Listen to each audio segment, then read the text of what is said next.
Previously on Port Charles. What I need is your signature. How about we make a deal? I'll pick you up in the rig and haul your stuff over here myself. Is moving a tenant considered proper use of an official vehicle? Depends on the tenant. He said that if I ever needed help, he'd be there to give it to me. It's not for me, it's for a friend of mine. His name is Joe Scanlon. Bad news? No, everything's fine. That was Karen's husband. Husband?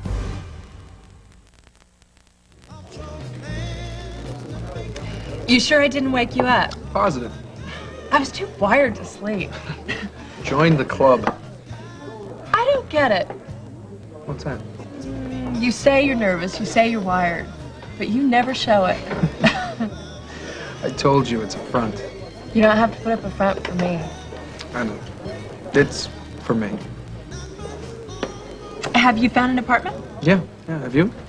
Yeah, I'll be moving in tomorrow. Great. You don't know how great. I hate that hotel. The idea of sleeping there one more night makes me nuts. Well, listen, I have a pull-out couch at my place. I mean, if you wanted to, you could, Matt! How's it going? Good. Good. Did you reach everyone? Everyone but Jake. Oh. Have you heard from him? No. You called all of us. Well, not Joe. I called Frank Scanlon and not his brother. Didn't seem right, but I didn't know what else to do.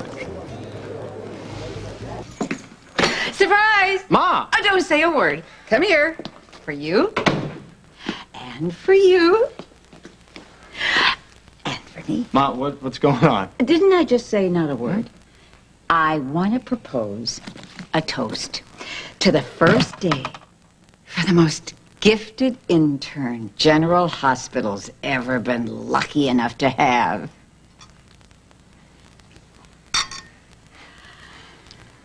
Could you deliver that up to the lighthouse? Thanks. Interns can legally prescribe medication, as opposed to treating a patient outside the hospital, which I told you is illegal. Yeah, I know. I said thank you. Look, I'm doing this because of what happened to your little girl. I know. But I have some conditions. Well, why doesn't that surprise me? The people you're staying with, they can't find out about this. Because if they do, someday, when you least expect it, I will get you back to the hospital and I will perform a bilateral archaeectomy without anesthesia. What's that? You don't want to find out. See you tomorrow. Thank you.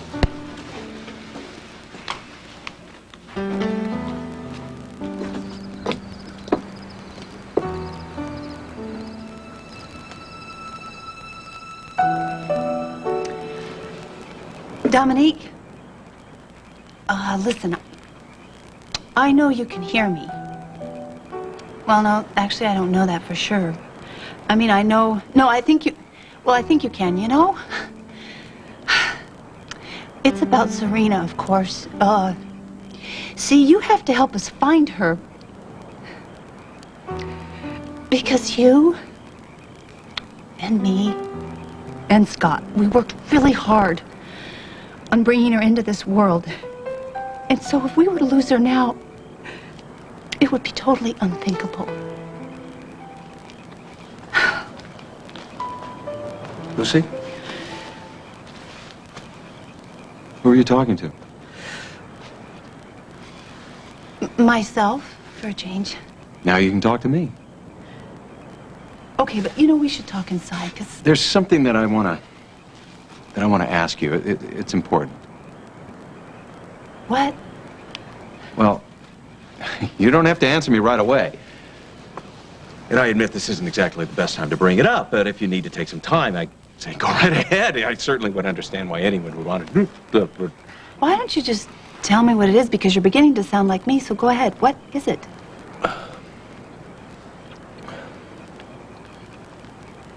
Will you marry me?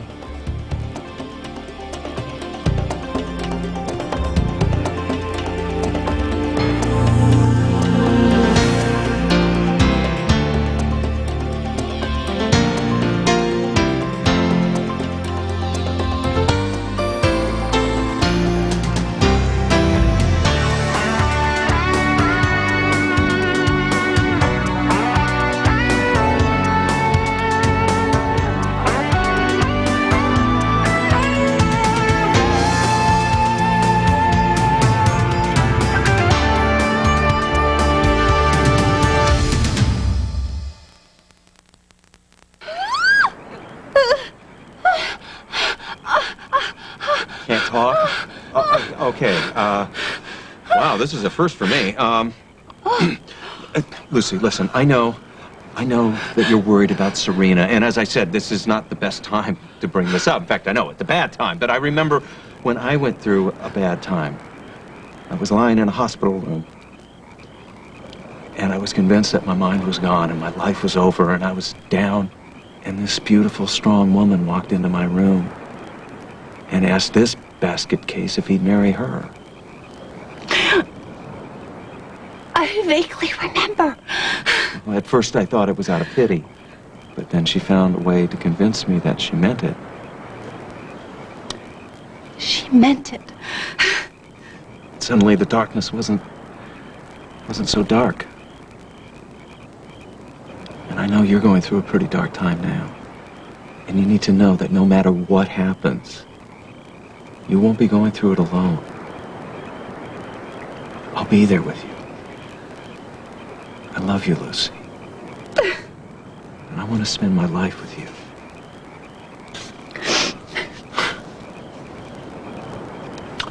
You haven't answered my question. What was the question? Will you marry me? No, I can't. Because, you're unemployed. And you are a bit of a fruitcake, and you leave your clothes all over the room, kind of right on top of mine, and you're just a big mess. And as an evolved woman as myself, I don't think I could marry him.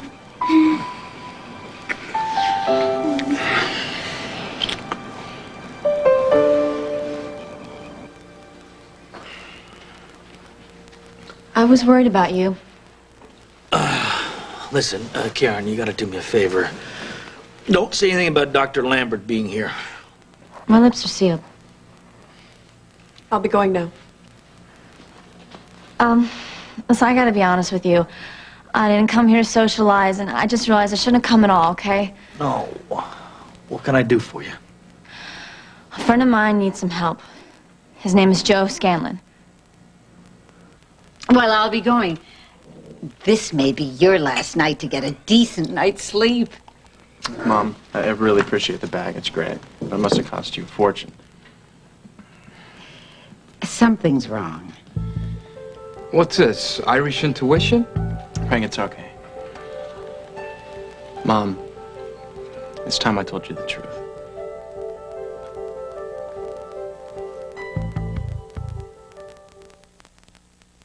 I'd like to leave a message for Dr. Quartermain. Ma, don't do this. Tell him I'm resigning from General Hospital. I told you to keep your mouth shut. Now she's quit her job. Dr. Quartermain doesn't seem to mind that his entire family are suspects in a murder case. Oh, my God. But when my son steps in and saves Audrey Hardy's life, not one word of thank you. Not one. I think they're trying to keep him from being a doctor altogether. Ma, come on. This will work itself out. They can do without the lowly services of Mary Brennan Scanlon. Ma, this is crazy. You can't quit your job.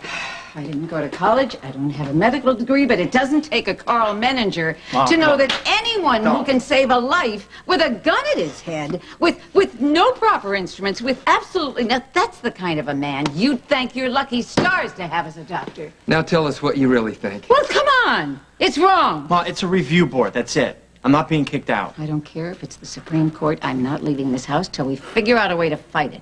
Can we discuss the battle plans over a pint? I'm meeting some friends. Oh, my gosh. I forgot I had plans, too. Great. I'm meeting someone at that recovery room. That's where I'm going. I'll give you a ride. I don't know. What about Joe? Ma, I really don't feel like going. Well, you can't just sit here and brood. Ma, I think Joe needs some time for himself. All right. Far be it from Mary Scanlon to interfere in her children's lives, but I do have one more thing I want to say. Well, you wouldn't want to leave without an exit line. Oh, shush.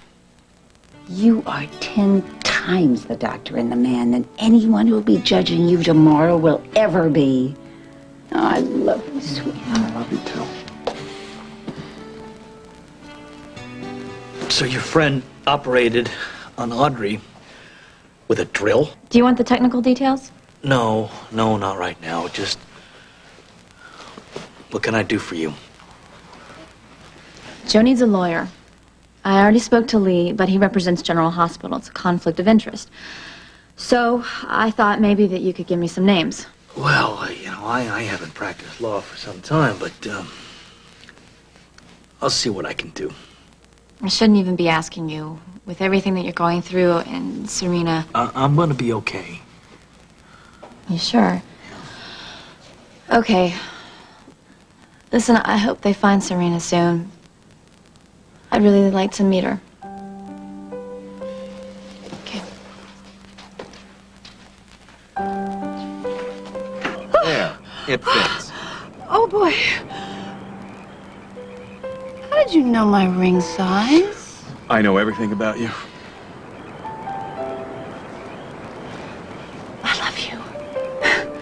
Just like you know that I'm a fruitcake and I'm unemployed and I'm very messy around the house.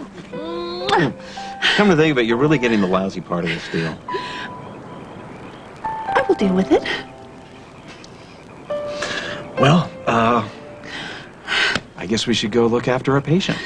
Oh, wait, Doc. Could we just not tell Scott right away about us getting married and everything? You know, it's just that things are so awful for him right now. And you don't want to rub our happiness in his face. I just think we should wait till we find Serena. For some reason, I just feel that everything's going to be all right. When you say that, when I hear that coming out of your mouth, I somehow can really believe it. And I guess I'll have to keep saying it. I want to tell somebody. I mean, I want to tell our little baby what a wonderful, fantastic, messy sort of daddy he or she's going to have. Or maybe one buddy. You know, I'm not going to be able to sit on this. I got to tell one friend, at least one pal, you know? Signal, guess what? No, that's wrong. Guess what's going to happen? Me and Doc. Listen to this. We are getting married. I know you're happy for us. Thank you. But this is just between us for a while. Right. Mum's the word. Okay. Right. Thanks, big guy.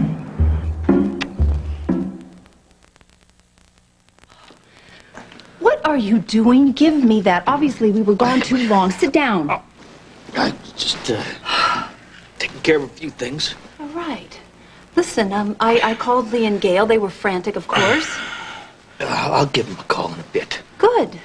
I saw a car leaving. What was that about? It's Karen. Wow. Well, that's wonderful. You know, I do think she's very lovely. She's got some friends in trouble. She wants me to help. We decided that you can stay here as long as you need to. Thank you. So, did you talk to Karen? I mean, communicate at all? Well, she did most of the talking. Like I said, she's got this friend that's in trouble.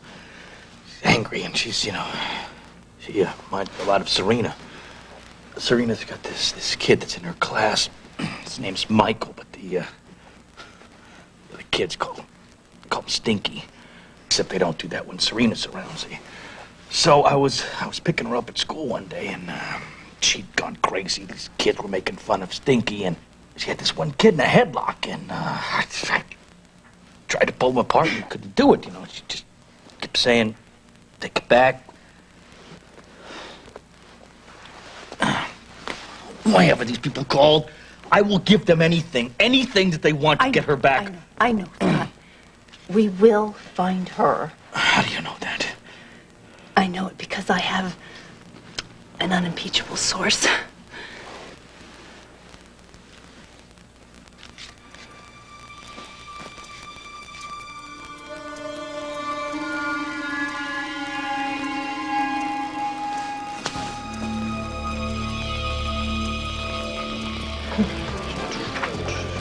So when do we start the community sing?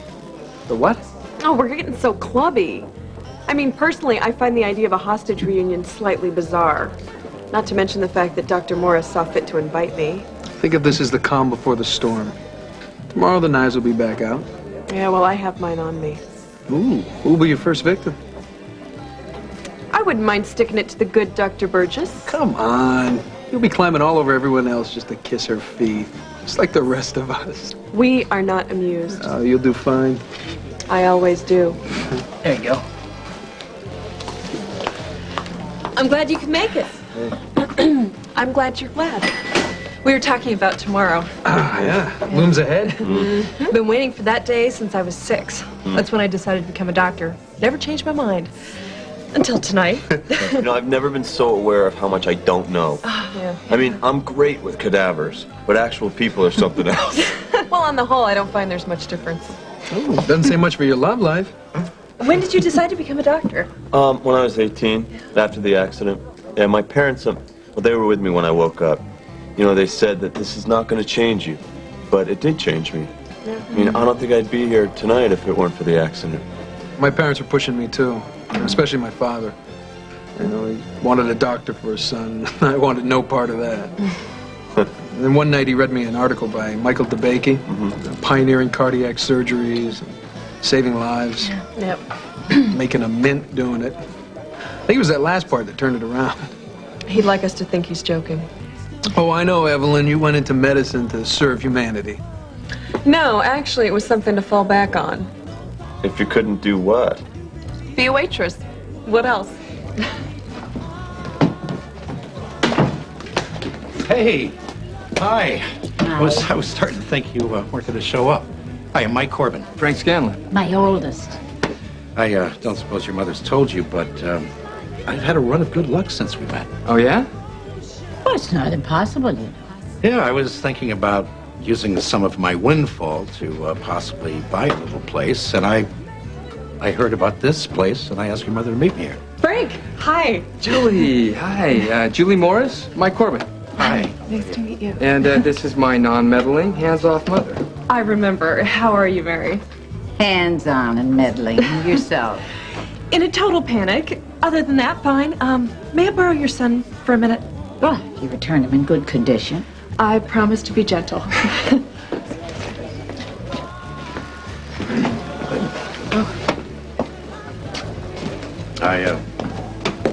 I like your son. You must be very proud of him. Hasn't been easy for them, I'm afraid. Are you all right? I mean, did something happen? I didn't know whether or not to call him, ask him to join us. It stinks that he's not starting tomorrow. Joe'll be okay. The Scanlons, we stick together. You told Quartermain that you were quitting your job over it. Think it was too rash? No, I think it was magnificent. But I'm sorry about Joe. There's one thing I know about my boy. When something's eating at him, alone is the only place you'll find him.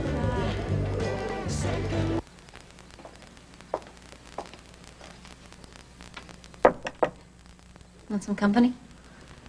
Depends on the company.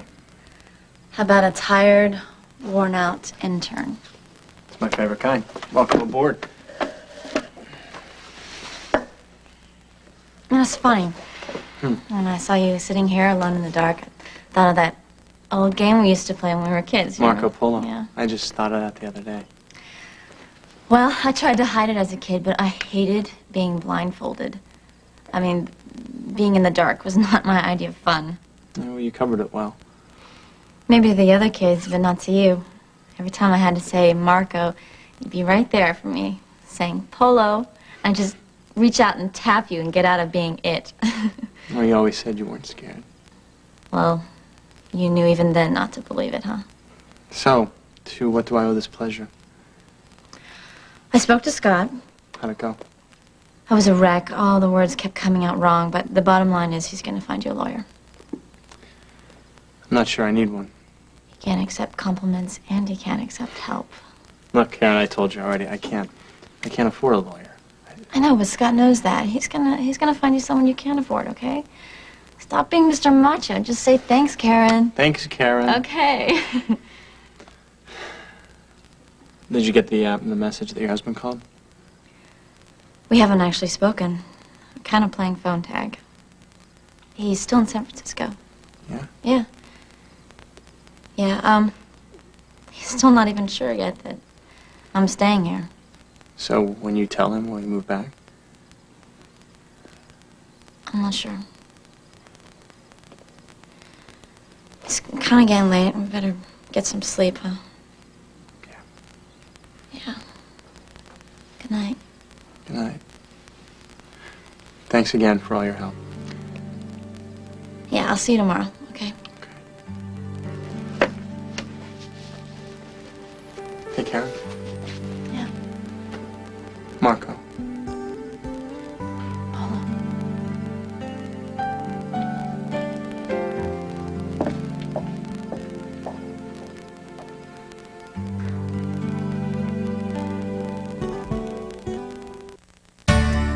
This is Joan London. And Charles Gibson. Tomorrow, if men are from Mars and women from Venus, what happens when they go out on a date? Author John Gray has the answer. And this year's best places to live in America on tomorrow's Good Morning America.